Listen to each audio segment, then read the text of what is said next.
ಮೊದಲಿಗೆ ನಾವು ಗುರುವಂದನೆಯನ್ನ ಮಾಡೋಣ. ಗುರುರ್ ಬ್ರಹ್ಮ ಗುರುರ್ ವಿಷ್ಣು ಗುರುರ್ ದೇವೋ ಮಹೇಶ್ವರಃ ಗುರು ಸಾಕ್ಷಾತ್ ಪರಬ್ರಹ್ಮ ತಸ್ಮೈ ಶ್ರೀ ಗುರುವೇ ನಮಃ. ತಸ್ಮೈ ಶ್ರೀ ಗುರುವೇ ನಮಃ. ತಸ್ಮೈ ಶ್ರೀ ಗುರುವೇ ನಮಃ. ರೇಖಿ ಮಾತೆಗೆ ಧನ್ಯವಾದಗಳು. ಬ್ರಹ್ಮ ವಿಷ್ಣು ಮಹೇಶ್ವರಿಗೆ ಧನ್ಯವಾದಗಳು. ನವ ದುರ್ಗೆಯರಿಗೆ ಧನ್ಯವಾದಗಳು. ನಮ್ಮ ನಿಮ್ಮೆಲ್ಲರ ತಂದೆ ತಾಯಿಯರಿಗೆ, ಪರಿವಾರದವರಿಗೆ, ಕುಲದೇವತೆ ಕುಲದೇವರುಗಳಿಗೆ ಧನ್ಯವಾದಗಳು. ಎಲ್ಲ ಗುರುಗಳಿಗೆ, ಸದ್ಗುರುಗಳಿಗೆ ಧನ್ಯವಾದಗಳು. ಋಷಿ ಮುನಿಗಳಿಗೆ, ಸಾಧು ಸಂತರಿಗೆ ಧನ್ಯವಾದಗಳು. ಬ್ರಹ್ಮಾಂಡದಲ್ಲಿರುವಂತಹ ದಿವ್ಯ ಶಕ್ತಿಗಳಿಗೆ ಹಾಗೂ ನಮ್ಮ ಜೊತೆಯಲ್ಲಿರುವಂತಹ ದಿವ್ಯ ಶಕ್ತಿಗಳಿಗೆ ಧನ್ಯವಾದಗಳು. ಅವರ ಆಶೀರ್ವಾದ, ಕರುಣೆ, ಕೃಪೆ ಸದಾ ಯಾವಾಗ್ಲೂ ನಮ್ಮೆಲ್ಲರ ಜೊತೆ ಹೀಗೆ ಇರ್ಲಿ ಅಂತ ಹೇಳಿ ನಾವು ಪ್ರಾರ್ಥನೆಯನ್ನ ಮಾಡ್ಕೊಳ್ಳೋಣ.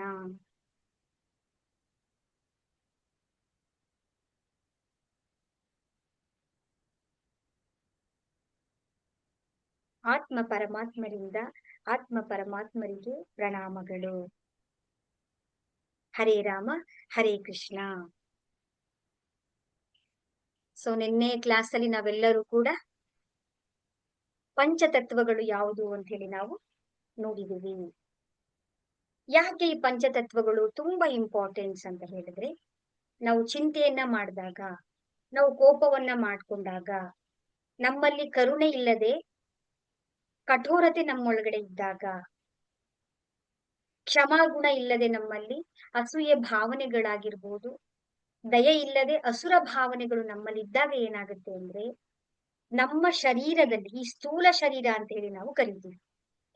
ಈ ಸ್ಥೂಲ ಶರೀರದಲ್ಲಿ ನಮ್ಗೆ ಏನಾಗುತ್ತೆ ಅಂದ್ರೆ ಎನರ್ಜಿಗಳು ನಮ್ಗೆ ಬ್ಲಾಕ್ ಆಗ್ತಾ ಇರುತ್ತೆ. ಸಕಾರಾತ್ಮಕ ಎನರ್ಜಿ ಇಲ್ಲದೆ ನಕಾರಾತ್ಮಕ ಎನರ್ಜಿ ನಮ್ಮ ಒಳಗಡೆ, ನಮ್ಮ ಈ ಸ್ಥೂಲ ಶರೀರದಲ್ಲಿ ನಮ್ಗೆ ಕಾಣಿಸೋದಿಕ್ಕೆ ಪ್ರಾರಂಭ ಆಗುತ್ತೆ. ಈಗ ನಾವು ನೋಡ್ತಾ ಇದೀವಲ್ಲ, ಇದನ್ನ ನಾವು ಫಿಸಿಕಲ್ ಬಾಡಿ ಅಥವಾ ಸ್ಥೂಲ ಶರೀರ ಅಂತ ಹೇಳ್ತೀವಿ.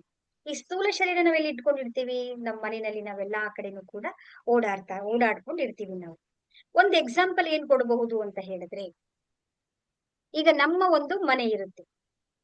ನಮ್ಮ ಮನೆಯಲ್ಲಿ 7 ಕೋಣೆಗಳು ಇರುತ್ತೆ. ಒಂದೊಂದು ಕೋಣೆಯಲ್ಲಿ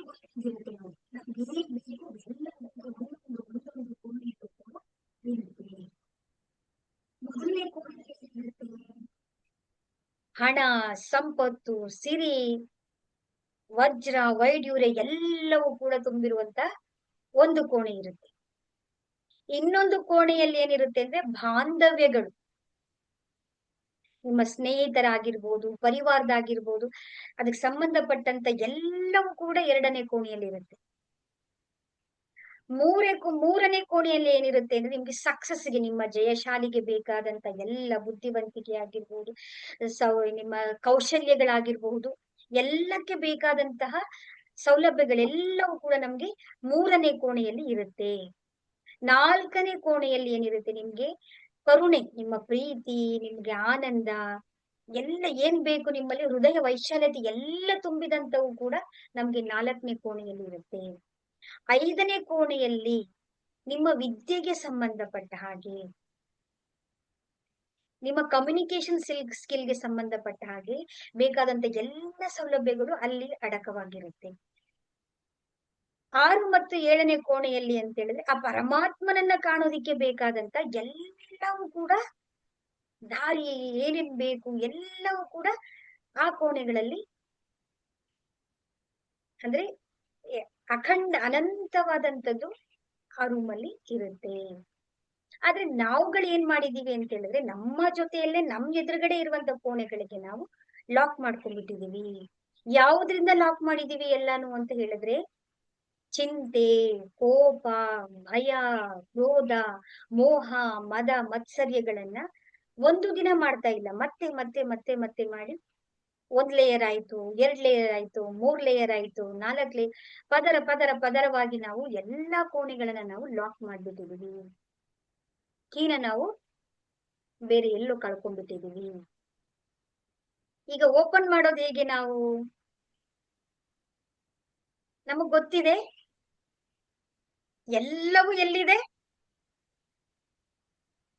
ಆ 7 ಕೋಣೆಗಳಲ್ಲಿ ಇದೆ.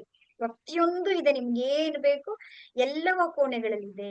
ಆದ್ರೆ ನಾವೇನ್ ಮಾಡಿದೀವಿ ಅಂತ ಹೇಳಿದ್ರೆ, ಈ ಎಲ್ಲ ಅರಿಷಡ್ ವರ್ಗಗಳಿಂದ ನಾವು ಅದನ್ನ ಓಪನ್ನೇ ಮಾಡಕ್ ಆಗಲ್ಲ, ಆ ರೀತಿಗೆ ನಾವೇನ್ ಮಾಡಿದೀವಿ, ಅದನ್ನ ಲಾಕ್ ಮಾಡ್ಕೊಂಡ್ಬಿಟ್ಟಿದೀವಿ. ಆ 7 ಕೋಣೆಗಳು ಯಾವ್ಯಾವ್ದು ಅಂತ ಹೇಳಿದ್ರೆ, ಒಂದೊಂದು ಲೇಯರ್ ಅನ್ನ ಹಾಕಿದ್ವಲ್ಲ ನಾವು, ಆ ಲೇಯರ್ ಯಾವುದು ಅಂತ ಹೇಳಿದ್ರೆ ನಮ್ಮ ಶರೀರದಲ್ಲಿರುವಂತಹ ಪಂಚ ಕೋಶಗಳು ಅಂತ.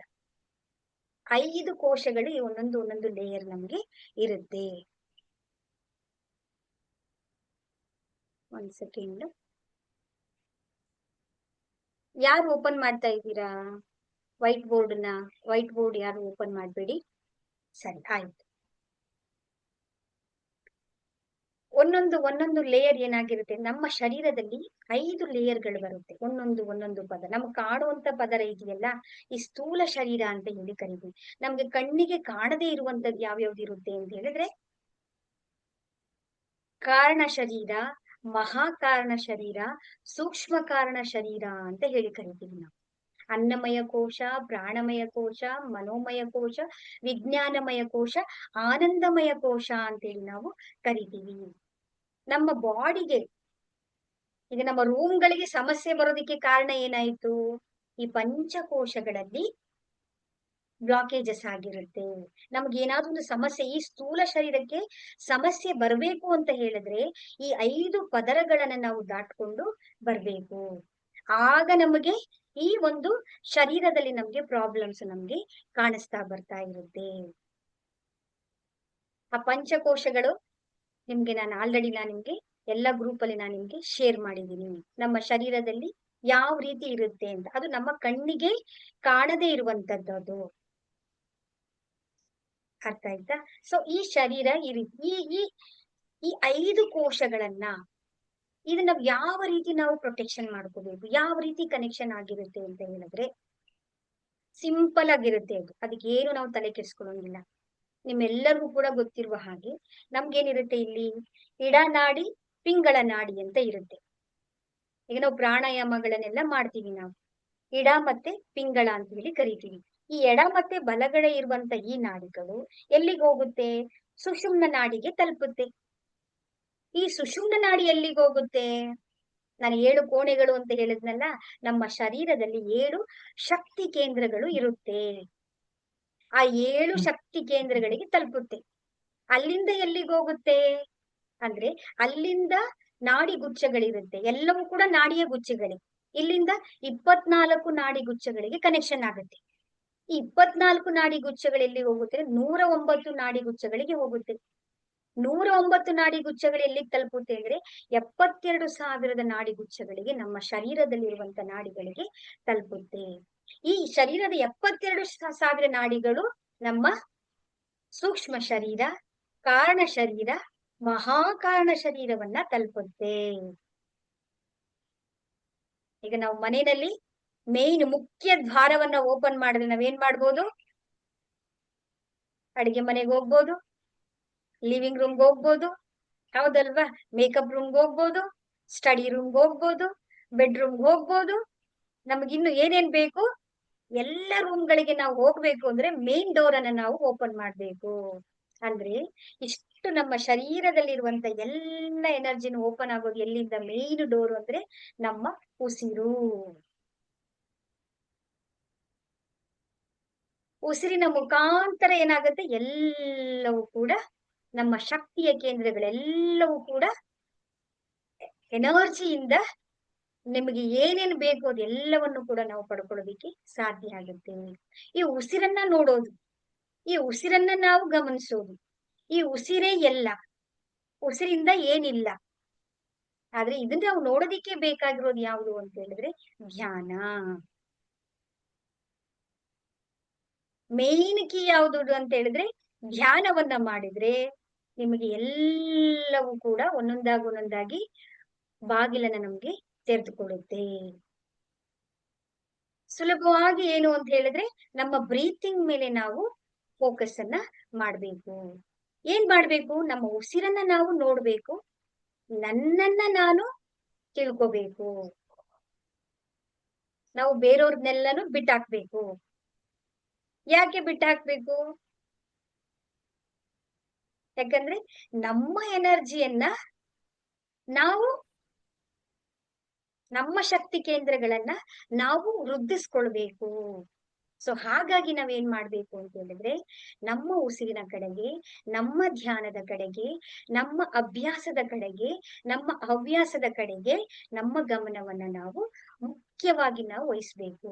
ನಮ್ಮನ್ನ ಬಿಟ್ಟು ಇನ್ ಬೇರೆದೆಲ್ಲ ಕೆಲಸವನ್ನು ಕೂಡ ನಾವು ಮಾಡ್ತಾ ಇದ್ದೀವಿ. ಅದನ್ನೇ ಈಸಿಯಾಗಿ ಏನು ಅಂತ ಹೇಳಿದ್ರೆ, ಈ 7 ಚಕ್ರಗಳ ಮೇಲೆ, ಈ 7 ಮುಖ್ಯವಾಗಿರುವಂತ 7 ನಾಡಿಯ ಗುಚ್ಛಗಳನ್ನ ನೀವು ಫೋಕಸ್ ಮಾಡ್ಕೊಂತ ಅದರ ಶಕ್ತಿಯನ್ನ ನೀವು ಜಾಸ್ತಿ ಮಾಡ್ಕೊಳ್ತಾ ಬಂತು ಅಂದ್ರೆ ಆಟೋಮ್ಯಾಟಿಕಲಿ ನಿಮಗೆ ಏನ್ ಬೇಕು ಅದೆಲ್ಲವೂ ಕೂಡ ಆಗೋದಿಕ್ಕೆ ಪ್ರಾರಂಭ ಆಗುತ್ತೆ. ನಾವೇನ್ ಮಾಡ್ತೀವಿ ಗೊತ್ತಾ? ಮಾವಿನ ಹಣ್ಣು ಬಿಡ್ತಾ ಇದೆ ಅಂದ್ರೆ ಹಣ್ಣಿನ ಮೇಲೆ ನಮ್ ಫೋಕಸ್ ಇರುತ್ತೆ. ಓ, ಹಣ್ಣು ಎಷ್ಟು ಚೆನ್ನಾಗಿದೆ, ಎಷ್ಟು ಸಿಹಿಯಾಗಿದೆ, ಎಷ್ಟು ಮಧುರವಾಗಿದೆ, ಆಹಾ ಅಂತ ಸವಿಯಕ್ಕೆ ನಾವು ಯೋಚನೆ ಮಾಡ್ತೀವಿ. ಆದ್ರೆ ಹಿಂದ್ಗಡೆ ಇರೋದು ಯಾರು? ಬೇರು. ಆ ಬೇರಿಗೆ ಏನ್ ಕೊಡ್ಬೇಕು ಫಸ್ಟ್ ನಾವು? ನೀರು, ಗೊಬ್ಬರ, ಅದಕ್ಕೆ ಏನ್ ಬೇಕು? ಸೂರ್ಯ, ಬೆಳಕು, ಪ್ರಕಾಶ, ಅಗ್ನಿ, ವಾಯು, ಜಲ ತತ್ವ ಎಲ್ಲವನ್ನು ಕೊಟ್ರೆ ಅದು ಫ್ರೂಟ್ ನಮ್ಗೆ ಆಟೋಮೆಟಿಕಲಿ ಬಂದೇ ಬರುತ್ತೆ. ಅದು ನಮ್ ಗಮನ ಎಲ್ಲಿದೆ? ಬರೀ ಫ್ರೂಟ್ಸ್ ಬೇಕು, ಫ್ರೂಟ್ಸ್ ಬೇಕು, ಫ್ರೂಟ್ಸ್ ಬೇಕು. ಸಕ್ಸಸ್ ಬೇಕು, ಚೆನ್ನಾಗಾಗ್ಬೇಕು, ಹಣ ಬೇಕು, ದುಡ್ಡು ಬೇಕು, ಆರೋಗ್ಯ ಬೇಕು, ಸಂಬಂಧಗಳು ಸರಿ ಹೋಗ್ಬೇಕು, ನಾನ್ ಮುಟ್ಟಿದ್ದೆಲ್ಲ ಚಿನ್ನ ಆಗ್ಬೇಕು ಅನ್ಕೊಳ್ತೀನಿ.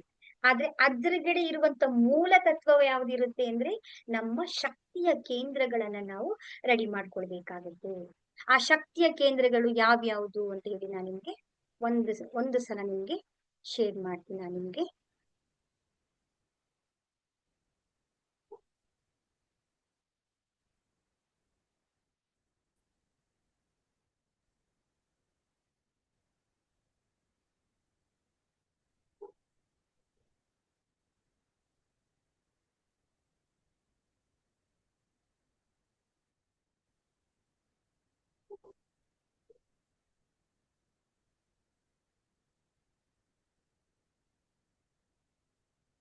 ಒಂದ್ ಸೆಕೆಂಡ್.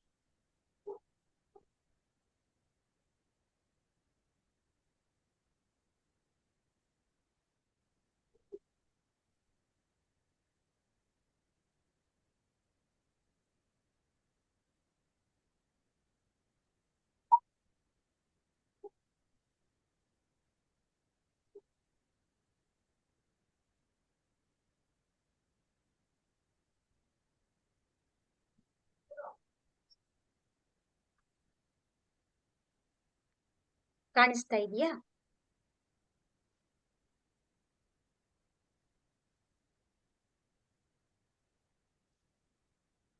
ಕಾಣಿಸ್ತಾ ಇದೆಯಾ? ಕಾಣಿಸ್ತಿದೆ ಮ್ಯಾಮ್. ಸರಿ, ನೋಡಿ, ಇದನ್ನ ನಾವು ಏನ್ ಹೇಳ್ತೀವಿ ಅಂತ ಹೇಳಿದ್ರೆ ಪಂಚಕೋಶಗಳು ಅಂತೇಳಿ ನಾವು ಕರಿತೀವಿ. ನೋಡಿ, ನಮ್ಮ ಶರೀರದಲ್ಲಿ ರೆಡ್ ದಾಗ ಕಾಣಿಸ್ತಾ ಇದೆಯಲ್ಲ, ಅದು ನಮ್ಮ ಸ್ಥೂಲ ಶರೀರ. ಇನ್ನು ಉಳಿದಿರೋದೆಲ್ಲವೂ ಕೂಡ ಪ್ರಾಣಮಯ ಕೋಶ, ಮನೋಮಯ ಕೋಶ, ವಿಜ್ಞಾನಮಯ ಕೋಶ, ಆನಂದಮಯ ಕಾರಣ ಶರೀರ, ಮಹಾಕಾರಣ ಶರೀರ ಅಂತ ಹೇಳಿ ಸೂಕ್ಷ್ಮ ಶರೀರ ಅಂತ ಹೇಳಿ ನಾವು ಕರಿತೀವಿ. ಇದು ನಮ್ಮ 7 ಚಕ್ರಗಳಿರುವಂತದ್ದು.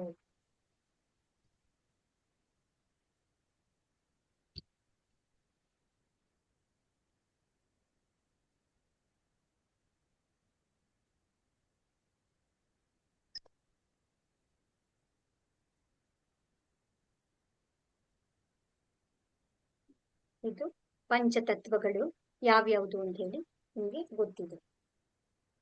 ಆ 7 ಚಕ್ರಗಳು ಯಾವ್ಯಾವ್ದು ಅಂತ ಹೇಳಿದ್ರೆ, ಫಸ್ಟ್ ನಮ್ಮ ಗುದದ್ವಾರ, ನಮ್ಮ ಬೆನ್ನು ಮೂಳೆ, ಕೊನೆ ಮೂಳೆಯಲ್ಲಿ ಬರುತ್ತಲ್ಲ, ಟೇಲ್ ಬೋನ್ ಅಂತ ಹೇಳಿ ಕರಿತೀವಿ ನಾನು. ಅಲ್ಲಿ ಬರುವಂತದ್ದು ಯಾವುದು ಅಂತ ಹೇಳಿದ್ರೆ ಮೂಲಾಧಾರ ಚಕ್ರ.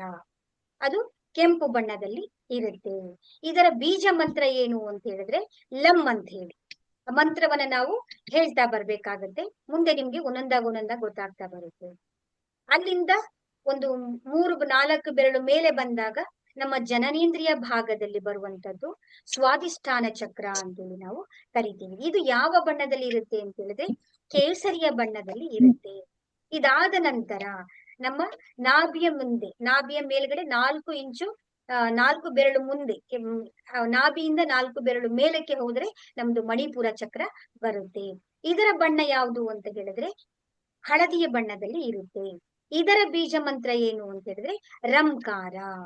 ಆ ನಂತರ ನಮ್ಮ ಹೃದಯದಲ್ಲಿ ಬರುವಂತದ್ದು ಹೃದಯ ಚಕ್ರ ಅಥವಾ ಅನಾಹತ ಚಕ್ರ. ಇದರ ಬಣ್ಣ ಏನು ಅಂತ ಹೇಳಿದ್ರೆ ಹಸಿರು ಬಣ್ಣ ಇರುತ್ತೆ. ಇದರ ಬೀಜ ಮಂತ್ರ ಏನು ಅಂತ ಹೇಳಿದ್ರೆ ರಂಕಾರ. ನೆಕ್ಸ್ಟ್ ಬರುವುದು ನಮ್ಮ ಗಂಟಲಿನಲ್ಲಿ ಬರುವಂತದ್ದು ವಿಶುದ್ಧಿ ಚಕ್ರ.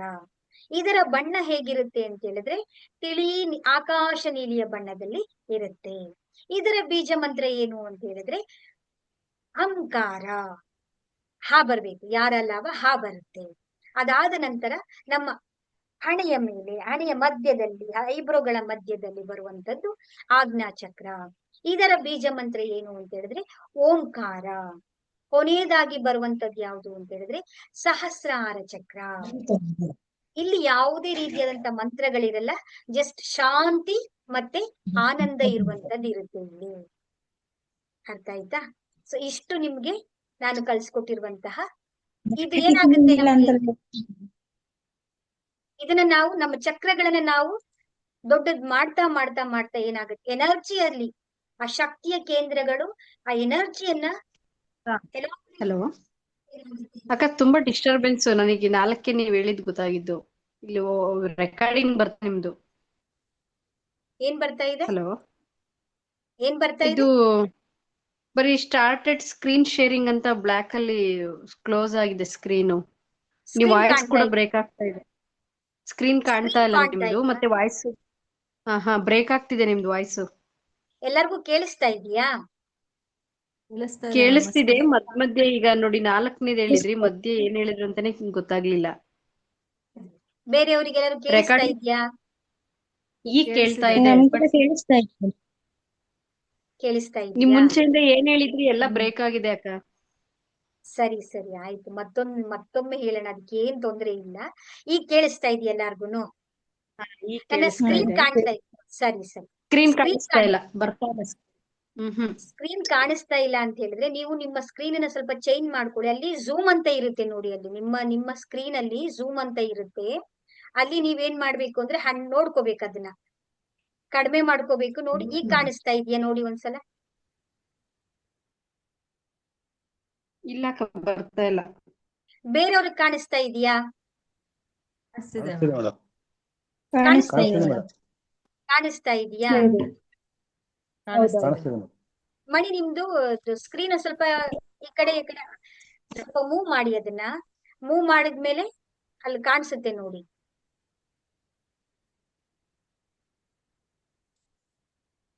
ಅದೇ ಸ್ಟಾರ್ಟೆಡ್ ಸ್ಕ್ರೀನ್ ಶೇರಿಂಗ್ ಅಂತ ಹೇಳಿ ಒಂದು ಸರ್ಕಲ್ ಸುತ್ತಾ ಇದೆ. ನಿಮ್ದು ನೆಟ್ವರ್ಕ್ ಇಶ್ಯೂಸ್ ಪ್ರಾಬ್ಲಮ್ ಇದೆ, ನಿಮ್ ಕಡೆಯಿಂದ ನೆಟ್ವರ್ಕ್ ಇಶ್ಯೂಸ್ ಪ್ರಾಬ್ಲಮ್ ಇದೆ. ರೆಕಾರ್ಡಿಂಗ್ ಒಂದ್ಸಲ ನೋಡ್ಕೊಳ್ಳಿ ನೀವು. ಸ್ವಲ್ಪ ನಿಮ್ದು ವಿಡಿಯೋಸ್ ನ ಅನ್ಮ್ಯೂಟ್ ಮಾಡ್ಕೊಳ್ಳಿ. ಎಲ್ಲಾರು ಮೈಕ್ ಇರುತ್ತಲ್ಲ, ಅದನ್ನ ಅನ್ಮ್ಯೂಟ್ ಮಾಡ್ಕೊಳ್ಳಿ. ಮತ್ತೆ ಆನ್ ಮಾಡ್ಕೊಳ್ಬೇಡಿ. ಅವಶ್ಯಕತೆ ಇದ್ದಾಗ ಮಾತ್ರ ಆನ್ ಮಾಡ್ಕೊಳ್ಳಿ. ಇರ್ಲಿ ಆಯ್ತಾ?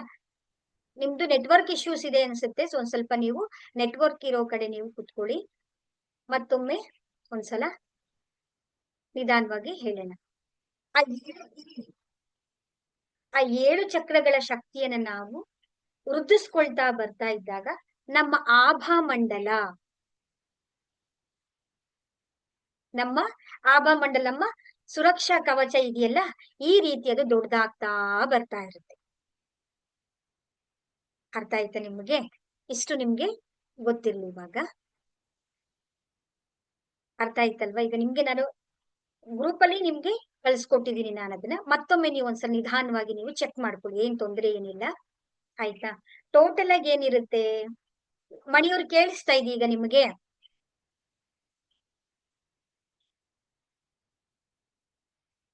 ಮಣಿ ಕೇಳಿಸ್ತಾ ಇದೆಯಾ?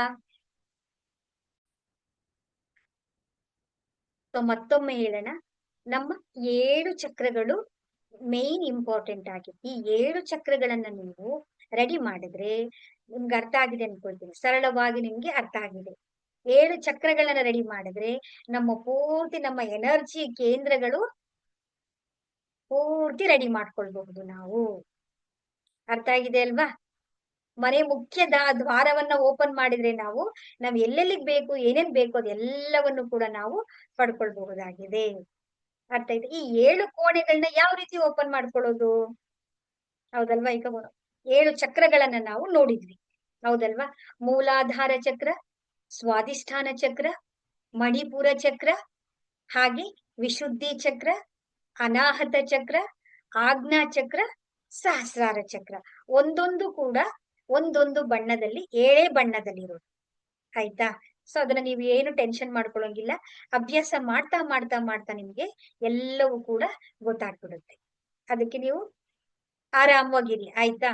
ಈ 7 ಚಕ್ರಗಳನ್ನ ನಾವು ಯಾವ ರೀತಿ ಎನರ್ಜಿನ ನಾವು ಮಾಡ್ಕೊಳ್ಬೇಕು ಅಂತ ಹೇಳಿದ್ರೆ, ಅಂದ್ರೆ ಧ್ಯಾನವನ್ನ ನಾವು ಮಾಡ್ತಾ ಬರ್ಬೇಕು. ಧ್ಯಾನ ಯಾಕೆ ಇಂಪಾರ್ಟೆನ್ಸ್ ಅಂತ ನಿಮ್ಮೆಲ್ಲರಿಗೂ ಕೂಡ ಇವಾಗ ಅರ್ಥ ಆಗಿದೆ. ನಮ್ಮಲ್ಲಿರುವಂತಹ ಶಕ್ತಿ ಕೇಂದ್ರಗಳನ್ನ ಯಾಕೆ ನಾವು ಆಕ್ಟಿವೇಟ್ ಮಾಡ್ಕೊಳ್ಬೇಕು? ನಮ್ಮ 7 ಕೋಣೆಗಳನ್ನು ನಾವು ಲಾಕ್ ಮಾಡಿ ಇಟ್ಕೊಂಡಿದೀವಲ್ಲ, ಒಂದೊಂದು ಕೋಣೆಯನ್ನು ಓಪನ್ ಮಾಡಿದ್ರೆ ಏನಾಗುತ್ತೆ? ಐಶ್ವರ್ಯ ಬೇಕಾ? ಬಾಂಧವ್ಯ ಬೇಕಾ? ಹೌದಲ್ವಾ? ಸಕ್ಸಸ್ ಬೇಕಾ? ನಿಮ್ಗೆ ಏನ್ ಬೇಕು? ಪರಮಾತ್ಮನ ಜೊತೆ ನೀವು ಆ ಪರಮ ತತ್ವವನ್ನ ತಿಳ್ಕೊಳ್ಬೇಕಾ? ಅಥವಾ ನೀವು ಸಮಾಜಕ್ಕೆ ನಿಮ್ಮಿಂದ ಕೊಡುಗೆಯನ್ನ ಕೊಡ್ಬೇಕಾ? ಒಂದೊಂದು ಎಲ್ಲವೂ ಕೂಡ ನಮ್ಗೆ ಸಿಗ್ತಾ ಬರುತ್ತೆ. ಆದ್ರೆ ನಮ್ಗೆ ಸ್ವಲ್ಪ ತಾಳ್ಮೆಯಿಂದ ಧ್ಯಾನ ಮಾಡೋದು ಬೋರಿಂಗ್ ಅನ್ಸುತ್ತೆ. ಆದ್ರೂ ನಾವ್ ಅದನ್ನ ಬಿಡದೆ ನಾವು ಮಾಡ್ತಾ ತುಂಬಾ ಸರಳ ಆಗಿದೆ ಧ್ಯಾನ ಅಂತ ಹೇಳಿದ್ರೆ. ಏನ್ ಗೊತ್ತಾ? ನಾವ್ ಏನು ಮಾಡಿ, ಈಗ ನೀವ್ ಕೆಲಸ ಮಾಡ್ಬೇಕು ಅಂದ್ರೆ ನಿಮ್ ಗಮನ ಎಲ್ಲ ಅಲ್ಲಿ ತರ್ಬೇಕು. ಆ ಕೆಲ್ಸವನ್ನ ಮಾಡ್ಬೇಕು. ಸರಿ ಆಗ್ತಾ ಇದೆಯಾ ತಪ್ಪಾಗ್ತಿದ್ಯಾ ಅಂತ ನಾವು ನೋಡ್ಬೇಕು ಅಲ್ವಾ? ಆದ್ರೆ ಧ್ಯಾನ ಏನ್ ಗೊತ್ತಾ? ನೀವೇನೂ ಮಾಡೋದ್ ಬೇಡ್ವೇ? ಕಾನ್ಸಂಟ್ರೇಷನ್ನೂ ತರೋಂಗಿಲ್ಲ, ಗಮನನೂ ಕೊಡೋಂಗಿಲ್ಲ. ನೀವೇನು ಮಾಡೋದ್ ಬೇಡ. ಕಣ್ ಮುಚ್ಕೋಬೇಕು, ಸುಮ್ನೆ ನೀವ್ ಕೂತ್ಕೋಬೇಕು. ಉಸಿರು ಬಂದಾಗ ಉಸಿರು ನೋಡ್ಬೇಕು. ಆಲೋಚನೆ ಬಂದ್ರೆ ಬರ್ಲಿಲ್ಲ ಅಂದ್ರು ಬರ್ಲಿ. ಅದು ಸಕಾರಾತ್ಮಕ ಆಗಿರ್ಬೋದು, ನಕಾರಾತ್ಮಕ ಆಗಿರ್ಬೇಕು. ಬರೋದು ಬರ್ತಾ ಇರುತ್ತೆ, ಹೋಗೋದು ಹೋಗ್ತಾ ಇರುತ್ತೆ. ಬರೋದು ಬರ್ತಾ ಇರುತ್ತೆ, ಹೋಗೋದು ಹೋಗ್ತಾ ಇರುತ್ತೆ. ನಾವು ನಿರಂತರವಾಗಿ ಧ್ಯಾನವನ್ನ ಮಾಡಿದಾಗ ಸಮಾಧಿ ಸ್ಥಿತಿಯನ್ನ ನಾವು ತಲುಪ್ತೀವಿ. ಆನಂದ, ಬ್ರಹ್ಮಾನಂದ ಅಂತ ಹೇಳ್ತೀವಲ್ವಾ? ಆನಂದದ ಸ್ಥಿತಿ ನಮ್ಗೆ ಬರ್ತಾ ಹೋಗುತ್ತೆ. ಆಯ್ತಲ್ವಾ? ಸೊ ಈಗ ನೋಡಿ, ನಮ್ಮ ಈ 7 ಚಕ್ರಗಳಿಗೆ ನಮ್ಮ ಫಿಸಿಕಲ್ ಬಾಡಿ ತುಂಬಾ ಇಂಪಾರ್ಟೆಂಟ್ ಆಗುತ್ತೆ. ಸ್ಥೂಲ ಶರೀರದಲ್ಲಿ ಅಲ್ವಾ ನಮ್ಗೆ 7 ಚಕ್ರಗಳಿರೋದು ಅಲ್ವಾ? ಎಲ್ಲಿರೋದು 7 ಚಕ್ರಗಳು? ಪಕ್ಕದ ಮನೆಯವ್ರ ಹತ್ರ ಇದೆಯಾ? ನಿಮ್ಮ ಯಜಮಾನ್ರ ಹತ್ರ ಇದೆಯಾ? ಯಾರ ಹತ್ರ ಇರೋದು? ನಮ್ಮ ಹತ್ರನೇ, ನಮ್ಮ ಶರೀರದಲ್ಲೇ 7 ಚಕ್ರಗಳಿರೋದು ಅಲ್ವಾ? ಈ ಶರೀರಕ್ಕೆ ಈ ಶರೀರಕ್ಕೆ ನಾವು ಚೆನ್ನಾಗಿರ್ಬೇಕು ಅಂದ್ರೆ ಏನ್ ಕೊಡ್ಬೇಕು? ಭೋಜನವನ್ನ ನಾವು ಕೊಡ್ತಾ ಇದೀವಿ ಅಲ್ವಾ? ಎಂಥ ಭೋಜನವನ್ನ ಕೊಡ್ತಾ ಇದೀವಿ ನಾವು?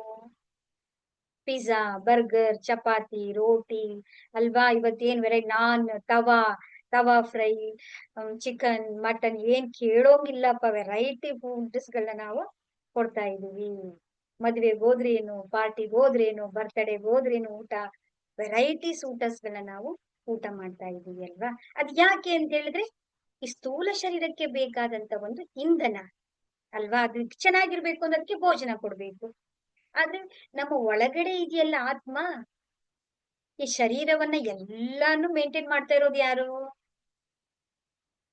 ಆತ್ಮ ಇದೆಯಲ್ಲ. ಆತ್ಮದ ಭೋಜನ ಏನು ಹಾಗಾದ್ರೆ? ಆತ್ಮದ ಭೋಜನ ಯಾವುದು ಅಂತ ಹೇಳಿದ್ರೆ, ಪರಮಾತ್ಮನ್ ಜೊತೆ ಇರೋದು, ಸತ್ಸಂಗದ ಜೊತೆಯಲ್ಲಿರೋ ಸಜ್ಜನರ ಜೊತೆಯಲ್ಲಿರ್ಬೇಕು, ಭಜನೆಗಳನ್ನ ಮಾಡ್ಬೇಕು, ಕೀರ್ತನೆಗಳನ್ನ ಹೇಳ್ಬೇಕು, ಧ್ಯಾನವನ್ನ ಮಾಡ್ಬೇಕು, ಆ ಪರಮಾತ್ಮನ ಸ್ಮರಣೆಯನ್ನ ನಾವು ಮಾಡ್ಬೇಕು ಅಲ್ವಾ? ನೋಡಿ, ಆತ್ಮಕ್ಕೆ ಸಜ್ಜನರ ಸಂಘ. ಅದಕ್ಕೆ ನಾವು ಧ್ಯಾನದಲ್ಲಿ ಬನ್ನಿ ಎಲ್ಲರೂ ಒಟ್ಟಿಗೆ ಇದ್ದಾಗ ನಿಮ್ಮ ಎನರ್ಜಿ ಇನ್ನೂ ಹೈ ಲೆವೆಲ್ಗೆ ಹೋಗುತ್ತೆ. ನಮ್ಮ ಮನಸ್ಸು ಕೂಡ ನಮ್ಗೆ ನಿಯಂತ್ರಣದಲ್ಲಿ ಬರುತ್ತೆ. ಈ ಆತ್ಮಕ್ಕೆ ಆಯ್ತು. ಈ ಶರೀರಕ್ಕೆ ಊಟ ಕೊಡ್ತಾ ಇದೀವಲ್ಲ, ಆದ್ರೆ ಯಾವ ತರ ಊಟ ಕೊಡ್ಬೇಕು ನಾವು ಅಂದ್ರೆ, ರಜಸ್ ಇದೆಯಾ, ತಾಮಸ್ ಇದೆಯಾ, ಸಾತ್ವಿಕ ಭೋಜನವನ್ನ ಕೊಡ್ತಾ ಇದೀವ ನಾವು? ನೋಡಿ, ಶರೀರವನ್ನ ಚೆನ್ನಾಗಿ ಇಟ್ಕೊಂಡ್ರೆ ತಾನೆ ನಮ್ಮ ಚಕ್ರಗಳು ಚೆನ್ನಾಗಿರುತ್ತೆ. ಚಕ್ರಗಳು ಚೆನ್ನಾಗಿದ್ರೆ ಎಲ್ಲವೂ ಕೂಡ ಚೆನ್ನಾಗಿರುತ್ತೆ ನಮ್ಗೆ. ಅದಕ್ಕೆ ನೋಡಿ ಎಷ್ಟಿದೆ ಅಂತ ಹೇಳಿ ನಾವು. ಯಾಕೆಂದ್ರೆ ಈ ಪೂರ್ಣ ಶರೀರದ ಅಸ್ತಿತ್ವ ಇರೋದೇ ಆತ್ಮದ ರೂಪದಲ್ಲಿ. ಈ ಆತ್ಮವು ನಾವು ಏನ್ ಮಾಡ್ತಾ ಇದೀವಿ ಗೊತ್ತಾ? ಎಕ್ಸಸೈಸ್ ಅಂತೆ, ಊಟ ಅಂತೆ, ಸ್ನಾನ ಅಂತೆ ಅಂತ ಈ ಬಾಡಿಗೆ ಕೊಡ್ತಾ ಇದೀವಿ ನಾವು. ಆತ್ಮಕ್ಕೆ ನಾವು ಏನು ಕೊಡ್ತಾ ಇಲ್ವೇ? ಅದೇ ಪವರ್ಫುಲ್, ಅದೇ ಅಲ್ಟಿಮೇಟ್, ಹೌದಲ್ವಾ? ಆದ್ರೆ ಅದನ್ನ ಬಿಟ್ಬಿಟ್ಟು ನಾವೇನ್ ಮಾಡ್ತಾ ಇದೀವಿ? ಮರ್ತು ಬಿಟ್ಟಿದೀವಿ ನಾವು, ಅಲ್ವಾ? ಸೊ ಶರೀರದಲ್ಲಿ ಫಿಸಿಕಲ್ ಆಗಿ ಆಪರೇಟ್ ಮಾಡ್ತಾರೆ ಯಾರು? ನಮ್ಮ MBBS ಡಾಕ್ಟರ್. ಸರ್ಜರಿ ಮಾಡ್ತಾರೆ, ಆಪರೇಷನ್ ಮಾಡ್ತಾರೆ, ಶರೀರವನ್ನ ಸರಿ ಮಾಡ್ತಾರೆ. ಆದರೆ ಈ ಸ್ಥೂಲ ಶರೀರಗಳಿರುವಂತ ಎನರ್ಜಿ ಬ್ಲಾಕೇಜಸ್ ಅನ್ನ ರೇಖಿ ಹೀಲರ್ಸ್, ರೇಖಿ ಮಾಸ್ಟರ್ಸ್ ಅಥವಾ ಆಧ್ಯಾತ್ಮಿಕದಲ್ಲಿರುವಂತ ಸಾಧಕರು ಅಲ್ಲಿ ಹೋಗಿ ನಿಮ್ಗೆ ಟ್ರೀಟ್ಮೆಂಟ್ ಅನ್ನ ಕೊಡ್ತಾರೆ.